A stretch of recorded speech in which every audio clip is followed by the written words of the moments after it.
Assalamualaikum. Perkenalkan, nama saya Hilma Alfirohmania, mahasiswa dari IAIN Tulungagung jurusan Ilmu Hadis kelas 1A. Video kali ini saya buat untuk memenuhi tugas dari mata kuliah Pendidikan Kewarganegaraan yang dibimbing oleh Ibu Zulfa Ismawati. Istilah warga negara yang baik berbeda dengan manusia yang baik. Istilah warga negara adalah manusia yang memiliki atribut seperti memiliki identitas, kepemilikan hak dan kewajiban, keterlibatan dalam masalah publik, dan penerimaan atas nilai-nilai sosial. Sedangkan warga negara yang baik itu ukurannya adalah konstitusi negara yang bersangkutan. Sepanjang warga negara itu memiliki sikap dan perilaku yang tidak bertentangan dan mematuhi konstitusi, maka ia dikategorikan sebagai warga negara yang baik. Sementara manusia yang baik pada dasarnya sama di semua negara, karena ia ditentukan oleh hati nuraninya. Berbincang-bincang tentang warga negara, apa sih warga negara itu? Nah, kali ini kita akan membahas lebih dalam tentang konsep, sikap, dan perilaku warga negara yang benar. Pengertian warga negara menurut KBBI adalah penduduk sebuah negara atau bangsa berdasarkan keturunan, tempat kelahiran, dan sebagainya yang mempunyai kewajiban dan hak penuh sebagai warga negara itu. Dalam konteks Indonesia melalui Undang-Undang Dasar 1945, Pasal 26, yang dimaksudkan warga negara adalah bangsa Indonesia yang asli dan bangsa lain yang disahkan dengan undang-undang sebagai warga negara. Dalam pasal 1 Undang-Undang Nomor 22 1958 dan dinyatakan dalam Undang-Undang Nomor 12 2006 tentang Kewarganegaraan Republik Indonesia, warga negara Republik Indonesia adalah orang-orang yang berdasarkan perundang-undangan dan atau perjanjian-perjanjian dan atau peraturan yang berlaku sejak proklamasi 17 Agustus 1945 sudah menjadi warga negara Republik Indonesia. Konsep dasar tentang warga negara. Setiap warga negara memiliki hak dan kewajiban sebagai warga negara. Setiap warga negara juga berhak atas pekerjaan dan penghidupan yang layak, juga memiliki hak dan kewajiban untuk ikut serta dalam usaha pembelaan negaranya. Selain hak dan kewajiban, warga negara juga memiliki hak yang melekat dalam dirinya sejak lahir, yaitu hak asasi manusia.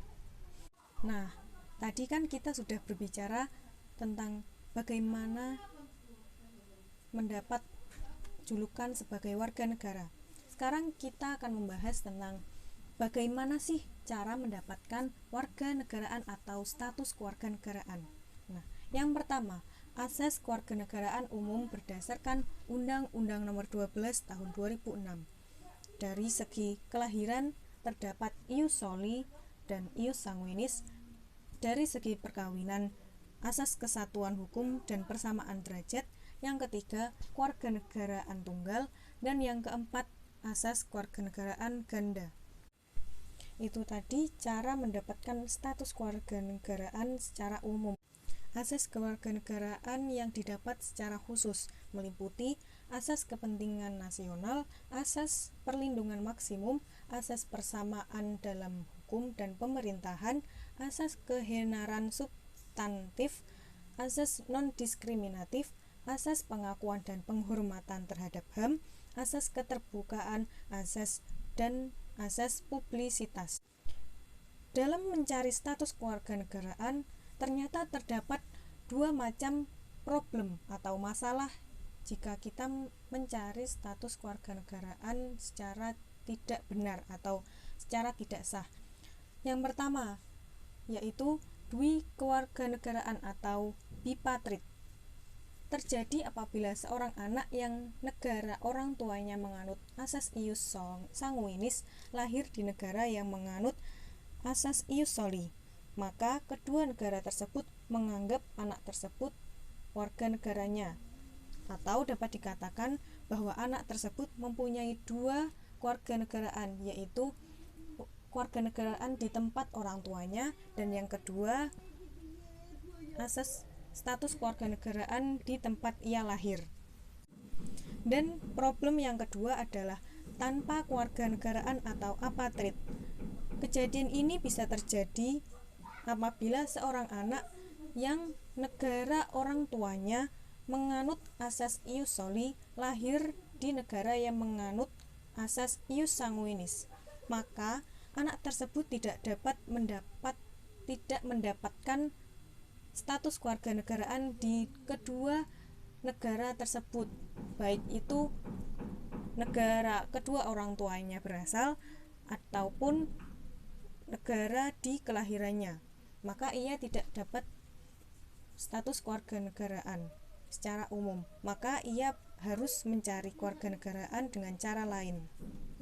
Nah, apa sih unsur-unsur kewarganegaraan tadi? Nah, kita sekarang akan membahas lebih lanjut. Yang pertama, unsur darah keturunan atau yang disebut ius sanguinis. Ius sanguinis ini adalah menetapkan seseorang mempunyai kewarganegaraan menurut kewarganegaraan orang tuanya tanpa melihat di mana ia dilahirkan. Jadi, ia mempunyai kewarganegaraan di tempat orang tuanya, bukan di tempat ia lahir. Nah, dan yang kedua, yaitu unsur darah tempat kelahiran atau biasa disebut ius soli. Ius soli ini adalah menetapkan seseorang yang mempunyai kewarganegaraan menurut tempat ia dilahirkan. Nah, yang ketiga adalah unsur pewarganegaraan atau naturalisasi. Naturalisasi adalah proses perubahan status dari penduduk asing menjadi warga negara suatu negara. Proses ini harus terlebih dahulu memenuhi beberapa persyaratan yang ditentukan dalam peraturan kewarganegaraan negara yang bersangkutan tadi. Nah, prosedur kewarganegaraan ini disesuaikan menurut kebutuhan yang dibawakan oleh kondisi dan situasi negara masing-masing. Adapun cara mendapatkan status kewarganegaraan di Indonesia terdapat dalam Undang-Undang Nomor 62 Tahun 1958. Nah, dari sini kita dapat berpikiran, bila kita tidak melaksanakan kewajiban sebagai warga negara dengan baik, maka kita pun secara tidak langsung menghancurkan bangsa kita sendiri. Bangsa kita tidak akan berkembang dan maju apabila warga negaranya tidak menjalankan kewajiban dengan baik dan benar. Maka penting sekali kita memiliki komitmen untuk menjalankan kewajiban kita sebagai warga negara yang baik dan benar.